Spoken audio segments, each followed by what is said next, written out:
시청자 여러분 안녕하십니까. 지금부터 저녁에 한보정도를 시작하겠습니다. 자, 지금 이제 트럼프가 말이죠. 지금 이 한미 훈련을 축소한 이 파장이 굉장히 커지고 있고요. 그리고 이제 반도체 호남에 대대적으로 800주 플러스 알파의 공장을 짓는 것이 지금 한미 관계에 상당한 갈등 요인으로 지금 커지고 있는 상황이 되겠습니다. 자, 그래서 지금 이제 이 반도체 문제와 관련해서 말이죠. 이제 군공항, 광주 군공항을 이제 없애버린다는 거 아니겠습니까? 그러다 보니까 요 좌파 단체들이 말이죠. 광주 군공항 앞에 가서 아예 지금 집회를 하고 있어요.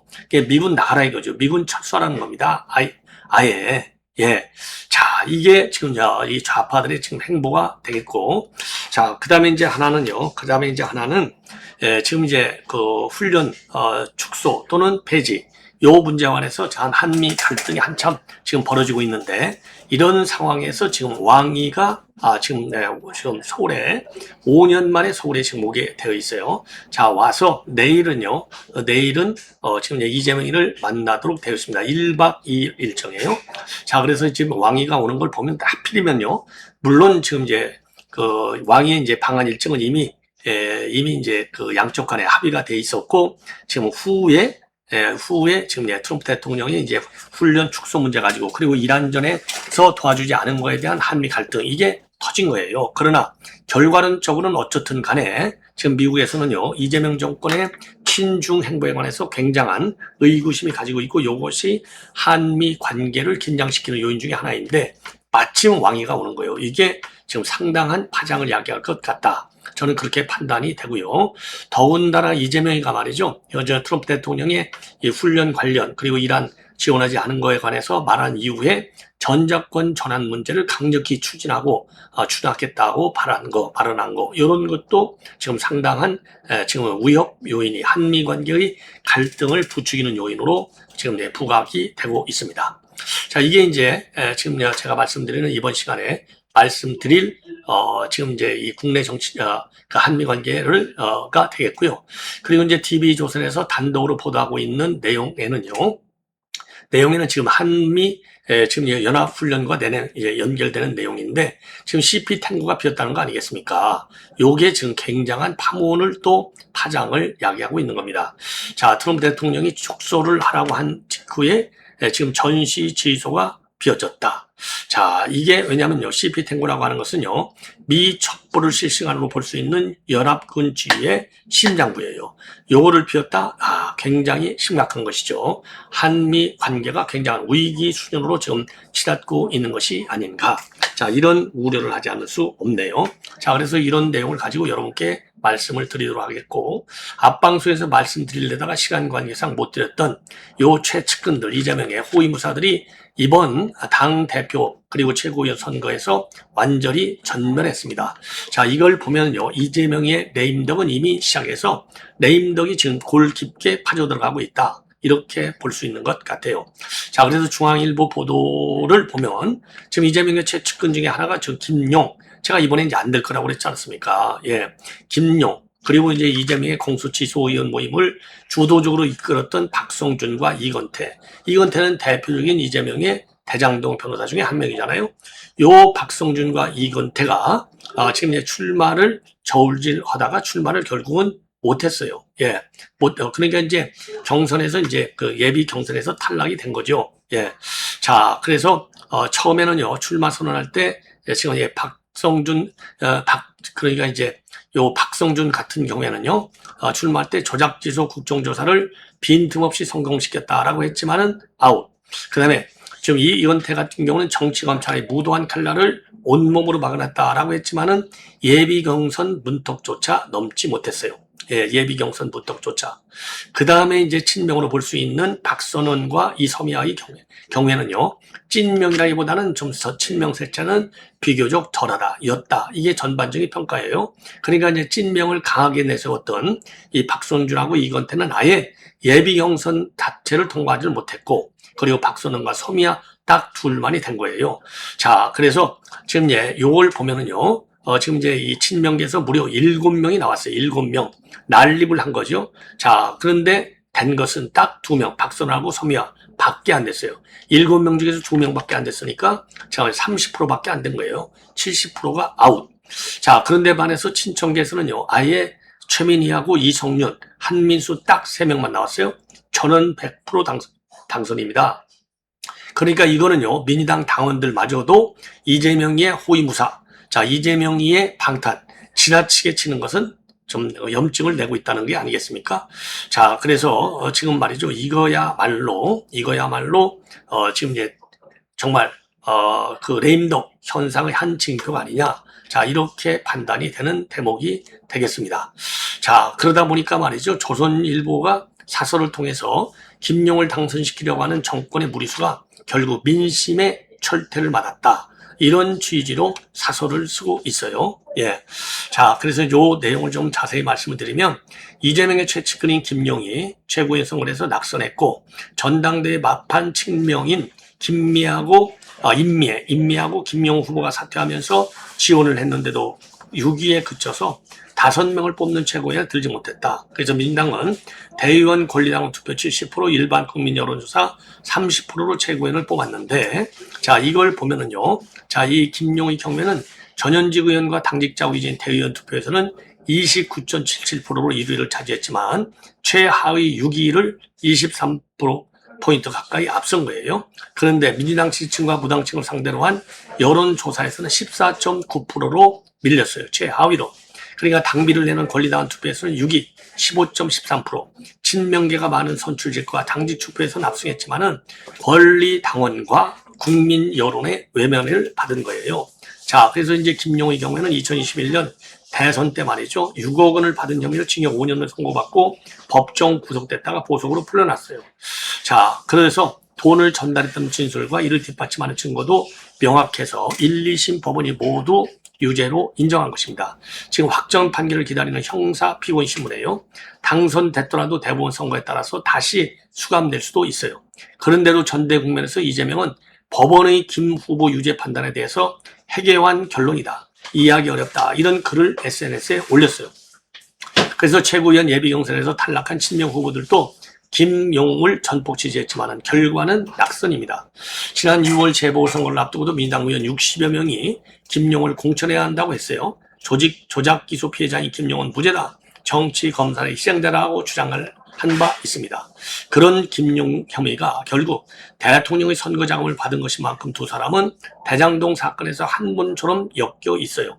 당시 민주당은 이재명 사건의 공수처도 특검법도 밀어붙였지만 여론이 나빠지니까 속도를 늦춘 바 있습니다. 그리고 김용은 후보 공천도 지금 하지 못했어요. 이번 국회의원 총선에서 사법 리스크를 정치적 힘으로 덮으려는 시도에 대한 국민적 거부는 지방선거에서도 증명이 됐습니다. 2번. 자, 그래서 대통령 측은 어떻게든 여당 지도부에 밀어 넣으려는 무리수도 민심의 철퇴를 맞고 무산됐다. 이게 레임덕이 아니고 뭐겠습니까? 자, 그리고 또 하나는요, 지금 이제 이 진보 좌파들이, 총북 좌파 가까운 인간들이죠, 광주 군공항 앞에서 미군 철수하는 집회를 갖고 있습니다. 자, 그리고 미군의 협력이 필수인데도 불구하고 호남 반도체 방해를 주장하고 있어요. 자, 그래서 이거는요 지금 그야말로 자연행위라고 볼지 않을 수 없는 상황이 되는 겁니다. 자, 그래서 이것도 조선일보 사설에 지금 강력히 비판하고 있는데, 요 내용을 여러분께 자세히 말씀을 드리겠습니다. 지난 8월 15일에요. 광주 군공항 앞에서 호남 반도체 성사 국민운동본부라고 하는 이 좌파 단체가 집회를 가졌어요. 이 집회에서 호남 반도체 방해하는 미칠 공군 규탄, 전쟁 부르는 한미연합훈련 중단과 같은 구호, 그리고 주한미군 철수를 주장하는 선전문이 배포가 됐어요. 그래서 이 집회 인사들은요, 호남 반도체는 미국이 전쟁 구상을 끌어내는 일이다, 이렇게 주장하고, 주한미군만 나가주면 노다지 땅 반도체 공장 부지 찾느라 헤매지 말라라는 노래도 따라 불렀어요. 그리고 이 집회자들은 광주 군공항을 에워싸기 행사도 했습니다. 자, 그리고요, 이들은요, 이재명 정부가 추진하는 호남 반도체 단지를 미국과 국민의힘이 방해하고 있다고 주장하고, 한 참석자는 무대에 나와서 미국이 이재명 정부와 호남 반도체가 잘 되길 원하지 않는다, 자주 없이는 경제도 없다, 이런 비판 발언을 했습니다. 자, 그리고 집회를 주최한 단체는요, 미국 방해 물리치고 호남 반도체 성사자는 주장을 하면서 지난달 출범했고 일부 광주시 의원도 참여하고 있어요. 그리고 이 집회는 민주당 의원 2명이 영상 축사를 보냈어요. 자, 한 의원은요, 미국 측에서도 석연치 않은 움직임이 감지되고 있다고 했고, 2명 중 1명은 이 단체 주장을 제대로 파악하지 못했다면서 영상 축사를 뒤늦게 취소하기도 했습니다. 자, 최근 반도체 왕은 미국의 빅테크의 대규모 AI 투자와 관련이 있고 반도체의 주요 구매국 역시 미국입니다. 반도체 산업은 국제 공급망의 협력이 없으면 설 자리가 없어요. 호남 반도체 단지가 성공하려면 미국과의 협력이 필수적입니다. 단지 부지로 거론되는 광주군공항은 한미가 함께 사용하는 공동 운영 기지로 이전을 위해서는 미군과 반드시 협의를 해야 하게 되어 있어요. 미 상무장관은 호남 반도체 단지 발표 직후에 삼성과 SK의 미국 내 반도체 공장 건설을 원한다라고 말을 했습니다. 청와대는 부인했지만 미국이 대미 투자 1호로 반도체를 요구했으며 트럼프 대통령의 연합훈련 축소 지시도 정부의 대미 투자 불만 때문이라는 외신 보도가 나오고 있어요. 이런 상황에서 미군이 철수해야 그 부지에 반도체 공장을 지을 수 있다는 반미 집회가 그 반도체를 수집해 줘야 하는 미국 내 여론에 어떤 영향을 주겠습니까? 정부와 민주당은 정치 공세로 호남 반도체 단지의 발목을 잡지 말라고 주장하고 있습니다. 그러나 정작 호남 반도체 단지의 장래를 위태롭게 하는 것은 국제 질서에 무지한 친여 세력 내부의 자해 행위다. 이거 종북 좌파들이죠. 이게 뻔한 것 아니겠습니까? 자, 이런 비판을 하지 않을 수 없는 거예요. 예.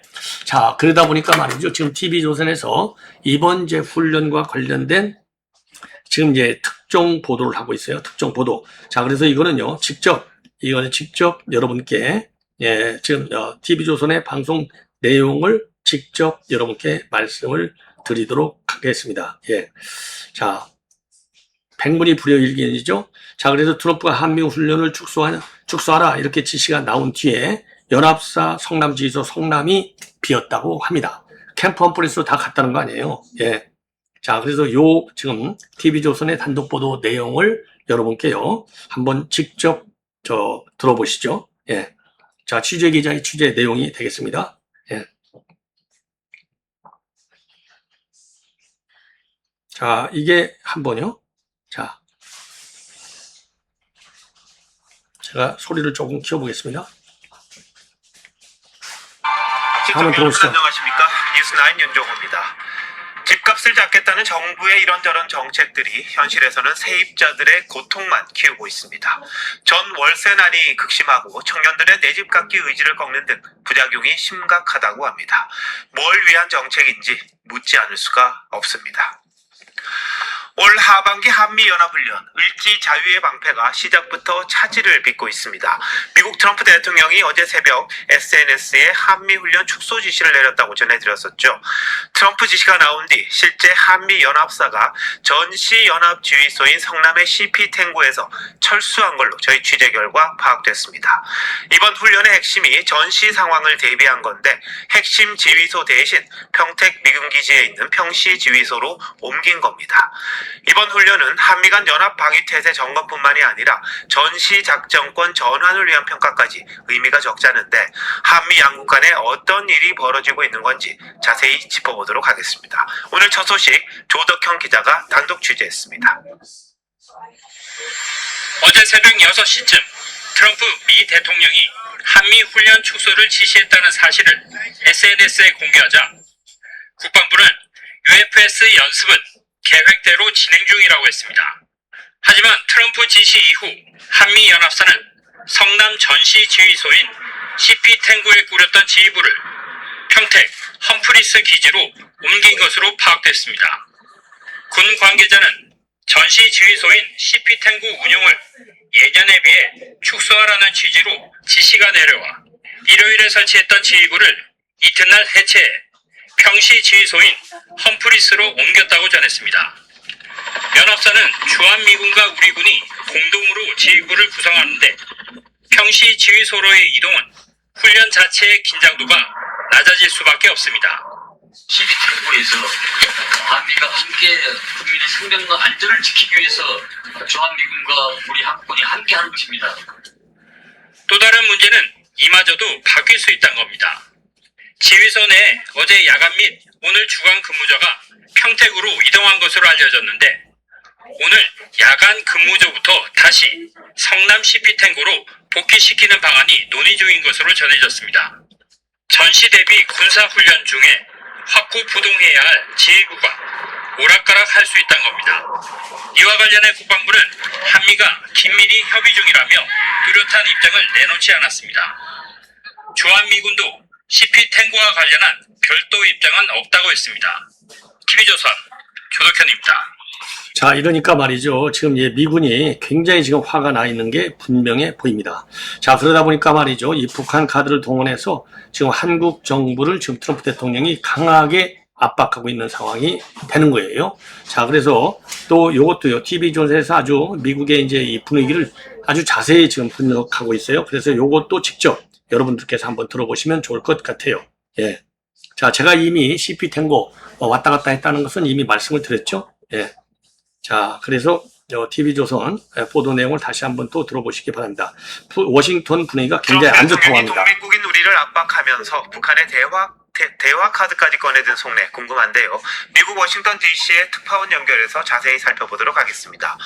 백대우 기자, 트럼프 대통령이 북한 김정은의 답을 받았다고 그랬잖아요. 실제 받은 겁니까? 아니면 언제 받은 겁니까? 네, 결론부터 말씀드리면 트럼프 대통령은 언제, 어떻게, 어떤 내용의 답변을 받았는지는 공개하지 않았습니다. 한미연합훈련 대폭 축소 지시 이후의 반응인지 아니면 김 위원장의 예전 답변을 다시 언급한 것인지도 현재로선 분명치 않습니다. 북한도 아직 입장을 내놓지 않은 상황입니다. 이번 지시가 대화 재개를 위해 북한에 유화적 신호를 보냈다라는 점은 맞지만 북한이 당장 아쉬울 게 없기 때문에 긍정적 반응을 기대하기는 쉽지 않아 보입니다. 군사적, 경제적 지원을 대가로 러시아의 대규모 병력까지 파견을 했는데 갑자기 대화에 나설 가능성이 높지는 않다는 겁니다. 다음 달 말 중국 시진핑 주석 미국 방문을 계기로 미국 대화에 물꼬가 트일 수도 있다. 이런 관측은 있습니다. 트럼프 대통령이 이틀 연속 우리 정부의 서운함을 드러냈잖아요. 이유가 뭐라고 봐야 할까요? 네, 단순한 불만 표출이라기보다는 노림수 있는 발언으로 보이는데요. 우리나라에게 이란전 지원에 나서라고 압박했다는 해석이 지배적입니다. 트럼프 대통령은 이란전 초기부터 지금까지 시종일관 북해 위협에도 미군을 파병했다고 강조하면서 심지어 주한미군 숫자를 부풀리면서까지 호르무즈 해협 파병을 요구해왔기 때문입니다. 이와 함께 우리를 향해 대미 투자를 독촉한 것이다. 이런 분석도 있습니다.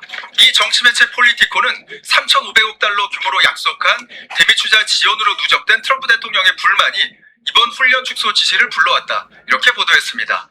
지난해 7월 협상 이후 1,500억 달러를 조선업 협력에 배정할 것이라고만 밝혔을 뿐 1년이 넘도록 1호 투자처 발표가 아직 이뤄지지 않은 점을 불편해한다는 겁니다. 동맹을 일종의 비즈니스로 보는 트럼프 대통령의 인식에 미 정치권은 잇따라 우려를 쏟아냈습니다. 단순한 훈련 축소로 김정은의 세법을 바꿀 수는 없고 오히려 대북 억지력만 약화시킬 수 있다. 이런 지적들을 한 겁니다. 외신과 전문가들은 11월 중간선거를 앞둔 트럼프 대통령이 출구 전략을 찾지 못한 이란전에서 다른 쪽으로 관심을 돌려놓기 위해 북한과의 대화 카드를 꺼냈다. 이런 분석도 내놓고 있습니다. 지금까지 미국 워싱턴 DC에서 전해드렸습니다. 예. 자, 우선 이 조선일보, TV조선의 이제 단독 보도 내용 등을 종합적으로 본다면 트럼프 대통령이 화가 난 게 첫째는요, 이란 문제 때문에 이제 화가 났고 두 번째로는 대미 투자가 지연되는 데 대한 불만. 요것이 연합훈련의 축소로 이어지면서 지금 한미 간의 노골적 갈등을 야기하고 있고 이러다 보니까 말이죠. 지금 이제 코리아 패싱이라고 이미 여러분께서도 여러 차례 들으신 대로 이재명을 패싱하면서 김정은과의 접촉 추진을 통해서 이재명을 패싱하는 그 이재명의 의견대로 나는 페이스메이커가 되고 당신은 피스메이커가 되라 이런 얘기를 한 거 아니겠어요? 그러니까 한 다리를 거치는 것이죠. 미국 간의 정상회담의 페이스메이커로. 그러니까 이제 이 트럼프 대통령은 웃기지 마. 네가 무슨 지금 페이스메이커를 한다는 얘기냐? 내가 얼마든지 옛날 문재인 때 한번 사기당하면서 알아. 그동안에 이제 이 볼튼의 자서전 같은 데 보면 그 당시에도 문재인을 별로 안 좋았다는 거 아니에요? 문재인의 신뢰가 없었다는 거 아니겠습니까? 그래서 DMZ 정상회담 할 때 문재인이가 사진 같이 찍으려고 난리를 치는 걸 트럼프가 아웃시켰다는 거 아니에요? 이 정도로 믿지를 않았어요. 그 당시는 이제 미국 정상회담 그게 약하니까 문재인의 도움을 받았죠. 그러니까 문재인이가 국제적인 사기를 친 거 아니에요. 그러니까 이제 트럼프가 이제는 더다시 한국 내 좌파 대통령한테 미국 정상회담을 가지고 신세질 이유가 없다는 거죠. 그래서 이재명을 패싱하고 직접 지금 이제 이 트럼프가 김정은과의 관계를 과시하면서 이재명을 압박하는 카드가 되고 있습니다. 자, 이런 상황에서 말이죠. 지금 8월 19일부터 오늘부터 이틀간 왕이 외교부장이 방문을 해서 이재명이를 만나고 그리고 이제 오늘을 조연하고 오찬 회동까지 가져요. 자, 이런 것들도 말이죠. 지금 이제 미국에게는 상당히 가시돋친 방문, 한국과 중국 간의 이 관계가 한미 동맹 관계의 발전보다도 한미 동맹 관계는 지금 역진하는 것처럼 지금 보이잖아요. 그런데 지금 한중 관계는 상당히 속도를 내서 지금 앞으로 전진해가는, 그러니까 지금 미중 간의 전략적인 경쟁 속에서 미국이 중국을 견제하는데 이재명이는 지금 계속 더 가까워하려고. 왜 그러냐? 지금 남북한 지금 정상회담에 지금 중국의 역할을 기대하기 때문이 아니겠습니까? 자, 그러니까 트럼프 대통령은 점수를 잃을 수밖에 없는 방향으로 달려가고 있는 것이 아닌가 하는 우려가 제기되지 않을 수 없고요. 자, 이번 이제 왕위의 만남이 이 남북 정상회담과 또 미국 정상회담과 관련해서 관심을 갖는 부분이 바로 뭐냐? 이제 11월 달에요. 선전에서 에이펙 정상회담을 가져요. 자, 작년에 우리 경주에서 에이펙 정상회담을 가질 때도 트럼프가 지금 김정은한테 러브콜을 보냈잖아요. 만나자. 자, 그럼 선전은 말이죠. 얼마든지, 아니, 김정은이가 하와이, 베트남, 하노이까지 가는데 그 선전을 못 가겠습니까? 금방 내 달려오죠. 자, 그래서 지금 11월 지금 에이펙 정상회담을 앞두고 지금 김정은과의 정상회담을 강력히 추진하고 있는 것이 아니냐. 이렇게 저는 판단이 됩니다. 왜? 이게 마지막 선이거든요. 자, 그러니까 이제 미국의 중간 선거를 앞두고 마지막 트럼프 대통령이 외교적 성과를 과시할 수 있는 기회가 되는 거예요. 자, 그래서 지금 트럼프 대통령은요, 11월 선전 에이펙 정상회담을 앞두고 지금 굉장히 세게, 강하게 지금 이재명 패싱, 김정은과 정상회담, 요거를 추진하는 것이 아니냐. 그래서 왕위가 이번에 지금 오는 것도 말이죠. 에이펙 11월 달 선전 정상회담을 관계로 해서 한중 간에 지금 이제 이 관계를 갖다가 전면적으로 폭언하는 그런 문제를 집중적으로 협의할 가능성이 크다. 이렇게 판단이 됩니다. 자, 이렇게 해서 본 방송을 마치겠고 계속되는 저희 방송 여러분들의 많은 시청을 부탁을 드리겠습니다. 대단히 고맙습니다.